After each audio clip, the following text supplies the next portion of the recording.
5 spiritual stages every dark chosen one must pass through. There's a reason your life has never fit into the neat little boxes the world tries to hand you, but a reason why silence sometimes feels more familiar than celebration. A reason why, no matter how hard you try to blend in, something always pushes you away from the crowd and deeper into your own inner world. It's because you're not here to be ordinary.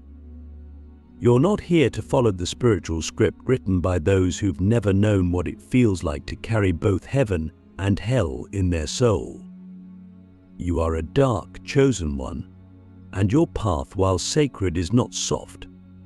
It's raw, it's violent, it's lonely. But it's also the most transformative thing a soul can endure. And there are stages, initiations, rites of passage that every dark chosen one must pass through. They're not to prove yourself to others, but to remember who you really are. The first stage is the descent into forgetting. This is where it all begins, where the veil is placed over your eyes the moment you enter this life. And you spend years, sometimes decades, believing you are like everyone else. You chase normality. You seek approval. You mimic emotions that don't feel real in order to be loved. And all the while, something inside you pulses like a dormant volcano waiting. But this forgetting is not a mistake. It's the necessary incubation of your true power. Because light that isn't tested by shadow can't be trusted. And so, in this stage, you are buried. Buried beneath expectations, traumas, fake smiles, and unspoken questions like, why do I feel everything so deeply? Why does everyone else seem to move through life without this weight? Why do I feel like I'm living someone else's story? Click subscribe to this channel to get more profound spiritual lesson. In this forgetting, there are often painful triggers, childhood wounds that never close, betrayals that leave imprints on your spirit, and moments where you try to scream your truth, but no one listens. And in these moments, your soul starts whispering. At first, it's faint, a nudge, a strange dream, a recurring number. The feeling that someone is watching you, even when you're alone. These are the first cracks in the illusion. The first signs that forgetting will not last forever. But here's the trick. Most people resist this stage. They medicate it. They drown it in distraction, because remembering hurts. Because when you begin to awaken, the first thing you realize is how much of your life was built on lies, not malicious ones, but ones designed to keep your light dimmed for the comfort of others. And then, if you're brave enough not to numb it, you move into the second stage, the shattering. This is when everything you thought was true begins to collapse. Your relationships may fall apart. Your career may suddenly feel meaningless. Your identity, the one you worked so hard to build, starts to dissolve, like smoke in your hands. This is not a breakdown. It's a breakthrough. But it doesn't feel that way. It feels like dying. And in many ways it is. Because your ego, your conditioning, your false self, they must all die for your real self to emerge. And in this death you feel abandoned. By friends. By God. Sometimes even by yourself. You wake up and wonder, what is the point of all this pain? You ask, why me?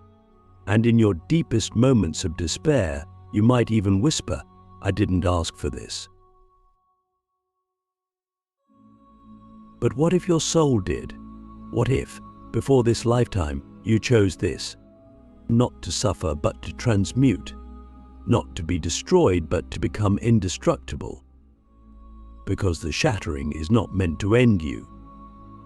It's meant to strip away everything that was never you to begin with. Your soul is not fragile. It is forged in galaxies. It has seen dimensions you cannot recall. And when you hit the bottom, when everything you once clung to turns to ash, you meet something holy, silence.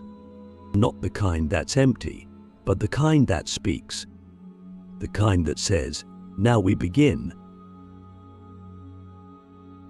But you can't hear that voice if you're still resisting the fall. So I ask you, are you falling, or are you still pretending to fly in a cage that was built for someone else's dreams? This is only the beginning. The descent and the shattering are just the first gates. But they are sacred, because without them, the rest of your path cannot unfold. You cannot skip them. You cannot bypass them with love and light slogans. The darkness must be honored. You must walk into it naked, trembling, unsure.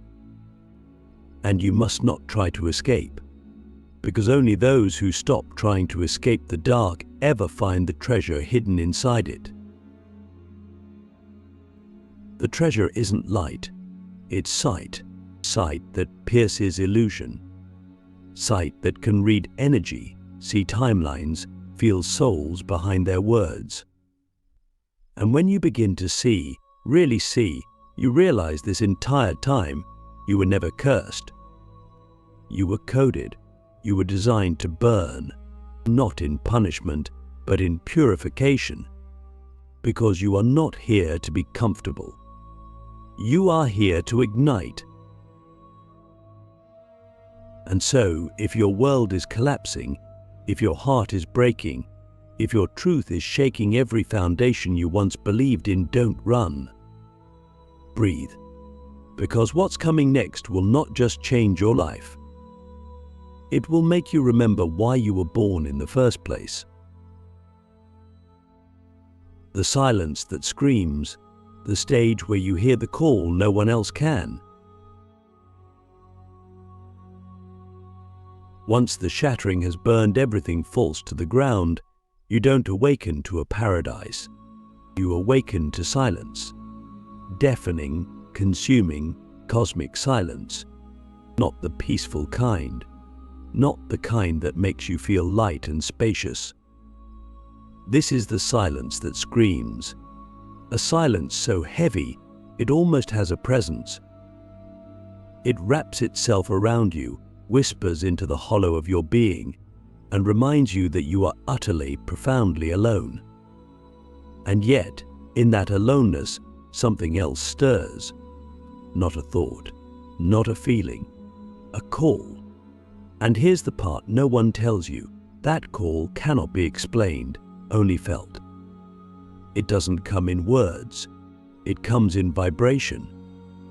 It doesn't ask your permission. It simply is. A presence buried within the silence that seems to say, now that the world has stopped talking, can you finally hear your soul?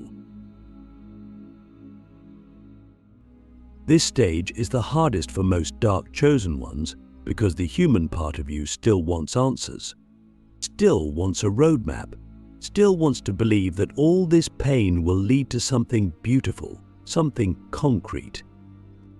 But there's nothing here to hold. There's no reassurance, no proof, no applause. There is only space vast and echoing and the unbearable truth that you cannot go back to who you were, and you do not yet know who you are becoming. That liminal void between death and rebirth is terrifying, and it is sacred. Most turn back here. They try to rebuild their old life with spiritual wallpaper, hoping the external world will once again give them a sense of identity. But if you are truly a dark chosen one, turning back is no longer an option. You've seen too much, felt too much. You've already been marked by the inner fire that refuses to let you return to sleep. So you sit in the silence, and you begin to feel things you used to drown out. rage you never knew you carried, grief that feels ancient, love that isn't soft or sentimental, but feral, holy, uncontainable. And as these energies move through you, something wild and ancient starts to awaken inside you. You begin to remember not with your mind, but with your bones. You remember that your power was never taken. It was simply hidden behind layers of noise. And now, because you've been shattered and stripped, the frequency can finally rise. But this is when you begin to hear the call. It may show up as synchronicity, as dreams, as visions, as unbearable restlessness. You might feel pulled to places you can't explain, to people you've never met, to ideas that feel both terrifying and familiar. The call is not logical. It doesn't care about your resume or your schedule. It doesn't ask whether you feel ready. It summons. And the question is no longer, why is this happening to me? But what part of me already knew this was coming? Because in this silence, you realize that the universe isn't punishing you. It's preparing you. It's been reshaping your frequency to fit a mission that cannot be carried by someone half awake. You're not here to save the world. You're here to pierce it with clarity, with vibration, with the kind of presence that makes people remember who they are.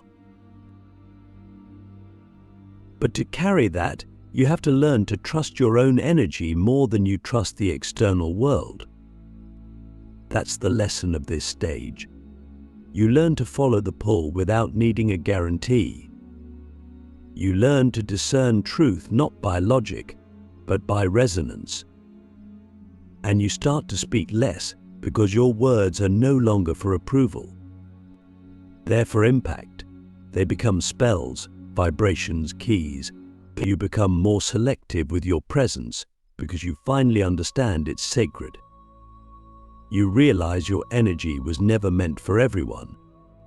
It's meant for those whose codes are activated by your very being. And still, there will be doubt. There will be days when the silence feels cruel, when the call feels like a curse.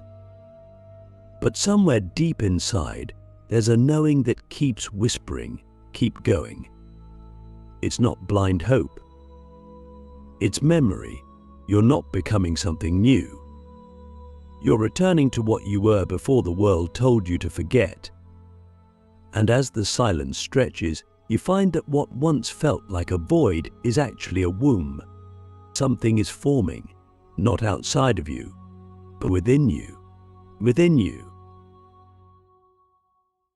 Your powers, your purpose, your path, not handed to you by a teacher, not written in a book, revealed through your presence, your pain, your willingness to surrender to the unknown. You begin to embody a kind of strength that can't be seen but can be felt. Others may not understand you, but they feel your field. And the few who are meant to walk beside you will begin to appear, not because you sought them out, but because your frequency became undeniable. And so, the silence stops being scary. It becomes holy. You begin to crave it, not to escape the world, but to remember your power within it. You no longer need constant answers. You need only alignment. And you understand, at last, that the call was never coming from above. It was always coming from within. The rise of the inner warrior, turning your pain into a weapon of light. When the silence has done its work, when the call has echoed through your entire being and burned away what no longer belongs, something powerful begins to stir. At first, it feels like an ember, small, flickering, uncertain. But the more you sit with it, the more it grows, until one day you realize the fire has returned. Not the chaotic fire of rage or reaction, but the focused, precise, sovereign flame of purpose. And this, right here, is where the third stage begins. The rise of the inner warrior.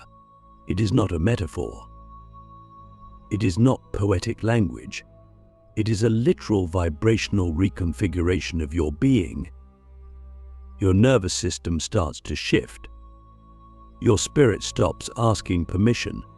Your soul no longer negotiates with fear. You are not fully healed because you are not supposed to be. But you are forged now. You've been tempered in silence, refined by pain, and something inside you says, enough. It's time. But the first thing this stage teaches you is that power without clarity is dangerous. And so, the warrior does not rise to fight others. The warrior rises to discipline the self, to stop bleeding energy on the unworthy, to stop chasing, proving, explaining, fixing. You become surgical with your time, your words, your frequency. You stop giving out your wisdom to those who only want to debate. You stop saving people who refuse to walk. And you begin channeling that power inward to rebuild, realign, and ready yourself for the next level of impact. This is the stage where you begin to see how your pain was never random. It becomes fuel now. The betrayals become vision. The rejection becomes armor. The trauma becomes medicine, but only after you've faced it directly, with no narrative, no story, no victimhood. Just truth. You look it in the eye and say, "You tried to destroy me, but I'm still here, and now I know who I am." And with that, your pain transforms. It doesn't disappear. It sharpens into a tool. A tool, into a compass, into a weapon not to harm, but to cut through illusion, to defend the sacred, to speak truth where silence has rotted in the name of peace. In this stage, your energy becomes undeniable. You might not say much, but when you enter a room, things shift. People can feel it. Some are drawn in, some are repelled. Let them go. Not everyone can sit in the fire you carry. You weren't made to be palatable. You were made to be pure. And purity, in the dark, chosen one, is not about perfection. It's about integrity, inner congruence, the alignment of who you are, what you feel, and how you move. This is also when you realize the true nature of boundaries, not as walls to keep others out, but as containers for your sacred energy. You learn to say no, not with anger, but with command. You learn to walk away, not to punish, but to preserve. And you begin to understand that the path forward is not about forcing anything. It's about embodying a frequency so true that everything meant for you must rise to meet it or fall away in silence. The warrior is not loud. The warrior is disciplined. There's a restraint here, a focus. You stop wasting time on empty battles. You stop talking about who hurt you. You stop trying to be understood by those who are committed to misunderstanding themselves, and you choose elevation. And with every step, your energy starts to attract new alignments. Not because you're trying, but because you are. And yet, through all of this, the warrior never forgets the shadow. The shadow is still there, watching, waiting, but now you don't fear it. You respect it. You've trained it. You've made peace with it. And now, It stands behind you not to sabotage, but to guard. Because you've become whole. Not light, not dark, but wielded duality. The kind of force that doesn't need to speak to be heard. The final gate, when you become the portal for others to awaken. There's a moment after the fire settles, after you've faced the silence, after you've stood in the ashes of your old identity and let the warrior inside of you walk forward with clear eyes and steady hands. It's not a moment you planned. It's not something you circled on your calendar. But you feel it. It arrives without drama. No spotlight, no music, just an undeniable awareness that you've become the thing you were searching for. And this is the final stage, the moment when you stop asking if you are ready, because your life is the answer. This is the final gate. The moment when the chosen one becomes the portal not for escape, but for awakening. In this stage, something profound shifts. Your existence itself becomes a living transmission. You no longer need to teach people to wake up. You are the wake-up call. Just by being, just by holding your frequency, just by showing up in full integrity, you start to act like a mirror that others can't avoid. Some will be magnetized. Others will be terrified. Some will try to imitate you, and others will try to invalidate you. But it won't matter anymore, not because you're indifferent, but because your validation no longer lives in them. You've stepped into a vibration so deep, so resonant, that it echoes across dimensions whether someone understands you or not. And now the paradox: once you become the portal, your path becomes quieter, not louder. The need to prove, to be seen, to be acknowledged, dissolves. You're not trying to go viral in spirit. You are viral frequency. You don't need followers, you create ripples. You're no longer obsessed with building something outside of you, because what you've built inside can never be broken. Your spiritual gravity increases. People start to ask you questions you didn't expect. They feel better around you without knowing why. But they walk away confused, cracked open, unsettled in the best way. You're not trying to change lives. You are a frequency that reminds people of their own light and dark, and demands they choose. You become dangerous to illusions. You become holy in chaos. You become the eye of the storm. Not because you are flawless, but because you are anchored. And anchoring in this stage means this: you no longer flinch at your own reflection. You've sat with every wound. You've kissed your own shadow. You've seen the ugliest parts of your being, and you chose not to exile them, but to transform them into guardians. This is what gives you power that no title, no status, no outer label can replace. People will feel it in your silence, in your gaze, in your posture. You become an embodiment of alignment itself. But now, something else opens: responsibility. Not the kind that feels heavy, but the sacred kind. You understand that you are now a key. Not everyone will pick it up. Not everyone will use it. But you carry it anyway. You carry it not for the ego, but for the lineage. For the unseen ancestors who whispered your name in their last breath. For the younger versions of yourself who begged to be rescued. For the souls not yet awakened who will look to you and think, if they made it through their darkness, maybe I can too. And here comes the final realization: the pain you went through wasn't just about you. The betrayals, the collapses, the nights you cried with your fists, clenched toward the sky, none of it was in vain. It created the vibration that others will use as their blueprint. Not because you told them what to do, but because you walked it without hiding. This is what being a dark chosen one is about. You came here to feel more, to carry more, to fall deeper so you could rise higher, not for pride, but for purpose. You became the bridge between shadow and soul.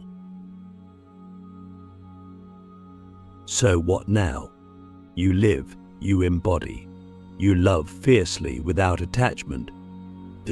You speak truth even when your voice shakes. You honor the fire even when it burns. You trust your path even when it vanishes beneath your feet. Because now you know the path was never outside of you. The gate was never locked. The final initiation wasn't another lesson, it was you choosing to become the embodiment of everything your soul has whispered all along. And now, you don't just walk the path. You are the path. You are the portal. You are the proof. Welcome home, warrior. Your light was always inside the dark.